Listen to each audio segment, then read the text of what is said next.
Krishna Krishna Krishna Shri Krishna. Birthday to you. Happy birthday dear mom. Happy birthday to you. কত বছর তোমার? 49 বছর। বুড়ি হয়ে গেছে, রূপাদির বিয়া দিতে হইব। আমি সম্মত। এই পানি দিয়ে কর করতে। আমাদের কি খাও? এই যে রূপাদিরে দাও। হাকর। কাণ্ডে রামের জন্ম, সীতার হলো বিয়ে। অযোধ্যা কাণ্ডে সীতা গেলেন বনবাস হয়ে। অরণ্য কাণ্ডে সীতা হরিল রাবণ। সুন্দর কাণ্ডে সাগর বন্ধন। উত্তরা কাণ্ডে আছে 6 কাণ্ডে বিশেষ। সীতা দেবী করিলেন পাতালেতে প্রবেশ। লঙ্কা কাণ্ডেতে উভয়তে রণ। এখানে সমাপ্ত হবে সপ্তকাণ্ড রামায়ণ। এখানে সপ্তকাণ্ড রামায়ণের মধ্যে লঙ্কা কাণ্ড থেকে রাবণের সাথে লক্ষ্মণের সাথে যুদ্ধ হবে। এখানে আলোচনা ভিডিও হইতাছে। আজ যে পালাটি করতে যাচ্ছি এই পালাটির নাম হচ্ছে লক্ষণ শক্তিশীল। তাই রাম পিতৃসত্য পালিত ধীরে ধীরে পঞ্চবটী বনের দিকে রওনা হলেন।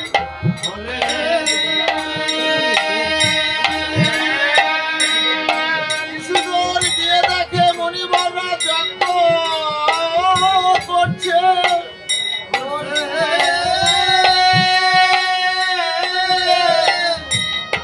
অর্থাৎ রাম পিতৃসত্য পালনের জন্য ধীরে ধীরে বনের দিকে রওনা হচ্ছে। রামের স্ত্রী সীতা দেবী বলছে, প্রভু তুমি যেহেতু বনে যাবে আমি আর গিয়ে থেকে আর প্রিয় মঙ্গল হবে। আমিও তোমার চরণ সেবার দাসী, তুমি আমাকেও সঙ্গে করে নিয়ে চলো। লক্ষণ বলল, দাদা আমি আর এই রাজ্যে থাকতে চাই না, আমিও তোমার সঙ্গে যাব। তাই রাম লক্ষণ এবং সীতা দেবী ধীরে ধীরে রওনা করছে। কিছু দূর গিয়ে দেখে যজ্ঞ করছে, মণিবরা যজ্ঞ করছে। সত্যতে ছিল ধান, ত্রেতাতে ছিল যজ্ঞ, তারপরে ছিল পূজা পার্বণ, কলিতে হচ্ছে হরিনাম। চৈতন্য চরিত্রামৃতের মধ্যে লিখেছে, হরিনামম হরিনামম হরিনামম কেবলম করুণাস্তব করুণাস্তব গতির অন্যথা। হরিনাম ভিন্ন করিবে আর কোনো গতি নেই। যজ্ঞ মণিবরা যজ্ঞ করছে। অসুরদের তাড়নায় কোথাও যজ্ঞ করতে পারছে না। বলছে, হে ভগবান তুমি যদি আবির্ভূত না হও এই ত্রেতা যুগের জীবকে উদ্ধার বা মুক্তি পাবে না।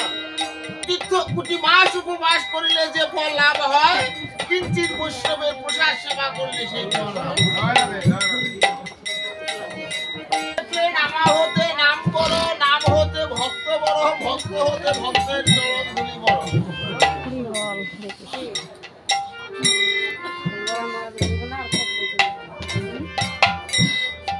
তাই রাম লক্ষণ সীতা ধীরে ধীরে পঞ্চবটী বনের দিকে রওনা করছেন। পঞ্চবটী বনে গিয়ে চুট্টাখানা কুটির তৈরি করেছে। সীতা দেবী বলছেন, প্রভু একদিন ছিলাম আমরা রাজরাজেশ্বরী, আজ হয়েছে ভিখারি। শুধু কি বাবা সীতার কথা, আমার মতো হতভাগারও কথা। যেদিন আমরা এই পৃথিবী থেকে চলে যাব সেদিনকে যেমনি এসেছি খালি হাতে, তেমনি কিন্তু খালি হাতে পৃথিবীর থেকে চলে যেতে হবে। সীতা দেবী মনে মনে ভাবছে, হে প্রভু তুমি কত কিছু না হার করেছো, এই বনের মধ্যে তোমাকে আমি কি হার দিব? মন্ত্রী এখন উপায় কি? যেহেতু আমি সীতাকে হরণ করে এনেছি, এখন তো যুদ্ধ হবে। তবে কার সঙ্গে যুদ্ধ হবে? তোমার সঙ্গে যুদ্ধ হবে। রাবণ বলছে না, মন্ত্রী বলছে না, তোমার সঙ্গে নয়। তোমার পুত্র ইন্দ্রজিৎ আছে, তার সঙ্গে যুদ্ধ হবে। সে হচ্ছে বিরাট যোদ্ধা। আর বিরাট ব্রহ্মার আরাধনা করতেন। ব্রহ্মার আরাধনা করে ব্রহ্মা তাকে বর দিয়েছিলেন, কোন সময় কোন যজ্ঞ করার পরে যজ্ঞ ফুটা যদি তার কপালে ধারণ করা হয়, এই পৃথিবীর কোন শক্তি নাই তাকে ধ্বংস করবে। যখন ও যজ্ঞকারে যাবে, তার স্ত্রী প্রমীলা বলছে, আমি রাত্রে নিশীথে কুস্বপ্ন দেখেছি, তুমি আজ যজ্ঞাগারে প্রবেশ করো না। যদি তুমি যজ্ঞাগারে প্রবেশ করো তোমার কিন্তু ধুলায় দূষিত হয়ে যাবে। ইন্দ্রদেব বলছে, শুনো আমি হচ্ছে বীর, বীরের পত্নী বীরের মতো থাকবে, তুমি কাপুরুষের মতো হয়ে থাকবে না।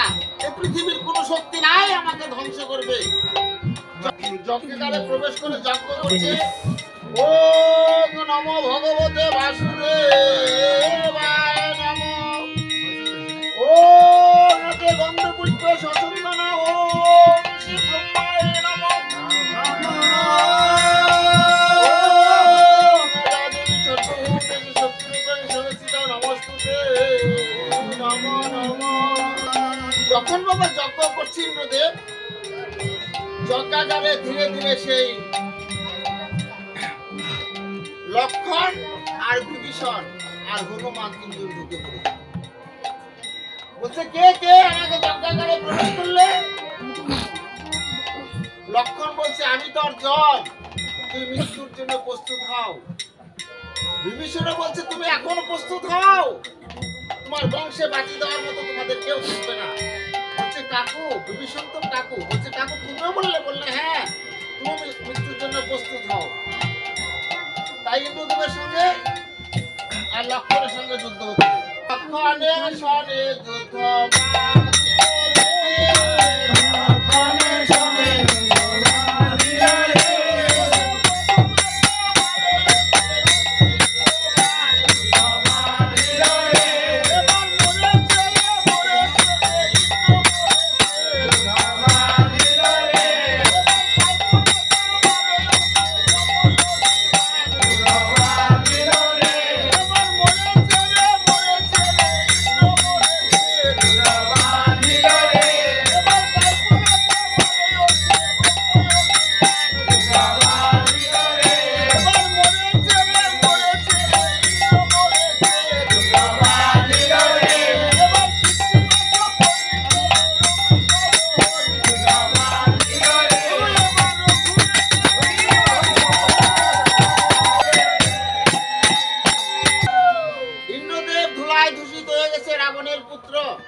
বলেছিলাম যুদ্ধকারে প্রবেশ করো না, আজকে যেন তোমার যুদ্ধকারে প্রবেশ করে তোমাকে ধুলায় দূষিত করে দিচ্ছে। হে স্বামী, তুমি একবার কথা কও তো, আমার সঙ্গে একবার কথা বলো। ইন্দ্রদেব আর কথা বলছে না। যারে জগতে পতি হারিয়েছে সে বুঝে কত বড় পতির বেদনা, যারে জগতে ভাই হারিয়েছে সে বুঝে ভাইয়ের কত বড় বেদনা, যারে জগতে স্ত্রী হারিয়েছে সে বুঝে স্ত্রীর কত বড় বেদনা, যারে জগতে মা হারিয়েছে সে বুঝে মায়ের কত বড় বেদনা।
কালে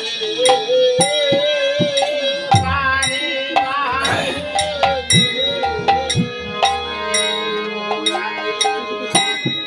ওরে করে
যার জগতে ভাই হারিয়েছে সে বুঝে ভাইয়ের কত বড় বেদনা।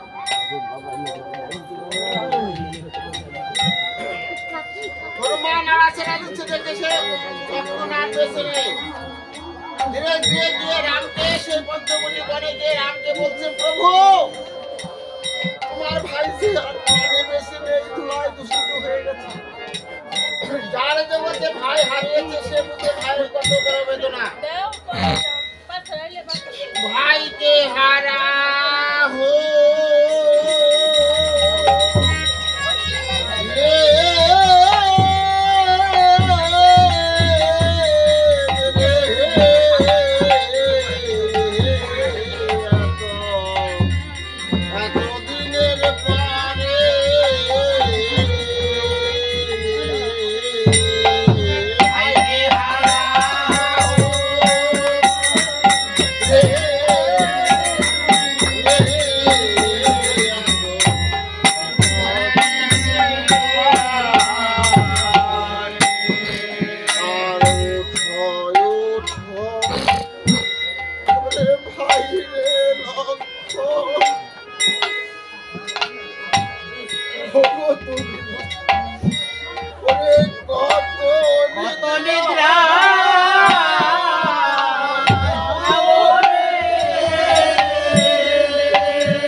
অমৃত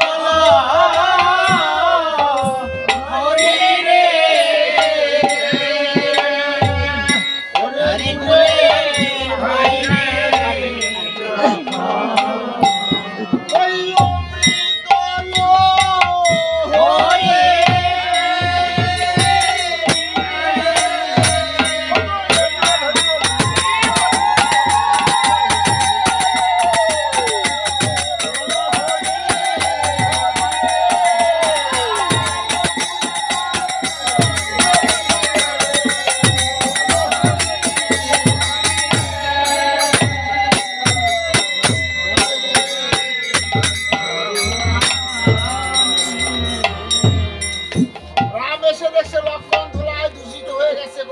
শব্দ নেই।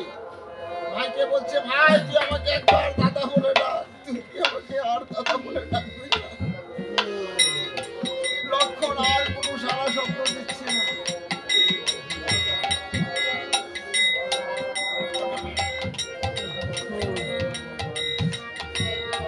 শস্যের মধ্যে আছে, তুমি শস্যের মধ্যে ডেকে আনো, আমার ভাই মনে হয় প্রাণে বেঁচে আছে। তাই সুসের মধ্যকে যখন ডেকে এনে নারী ধরেছে, নারী ধরে বলে, না তোমার ভাই বেঁচে আছে, আজ রাতের মধ্যে যদি বিশুল্য বর্ণিত তুমি গাছ এনে দিতে পারো, তোমার ভাই লক্ষণকে বাঁচানো সম্ভব। বলছে আজ রাত করে, আজ রাতের মধ্যে এগুলো আনা সম্ভব। সেটা তো গন্ধবর্ধন পর্বতে করা যায়, 7 দিন 7 রাত লাগে। বলছে এ কাজ হনুমানের দ্বারাই সম্ভব, হনুমান এনে দিতে পারবে। এবং লক্ষণ ঠাকুরের জন্য হয়তো এখন কাপড় লাগবে, কাপড়টা হয়তো বাড়ি থেকে দেবে। এবং কবিরাজ বিদায় করার জন্য যা লাগবে এখানে নগর ঘুরে যা পাবে তাই দিয়ে সে কবিরাজ বিদায় করবে। এই বলে আমি এখন বিশ্রাম